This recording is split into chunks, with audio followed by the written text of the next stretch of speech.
Doodly is the classic drag-and-drop whiteboard animation software, while Instadoodle is the newer, AI-powered alternative designed to create videos even faster.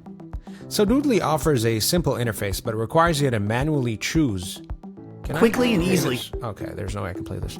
But it requires you to manually choose characters, props, and build each scene. Instadoodle's Doodle AI engine can auto-generate hand-drawn scenes from your script, which saves time if you want quick results. Doodly has a large library of doodle elements in multiple hand styles, and it's limited to its stock assets though, unless you import your own. Instadoodle matches this with 1,000+ built-in assets and lets you convert your own images or logos into doodle-type art instantly. Doodly uses a monthly subscription which can add up over time, while Instadoodle offers a one-time lifetime payment, with no recurring fees, making it more budget-friendly in the long run.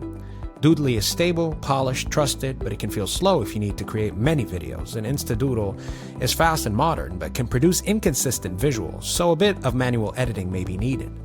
So if you want complete creative control and proven reliability, go Doodly for sure. And if speed, AI, automation, and cost savings matter more, Instadoodle is definitely the smarter pick.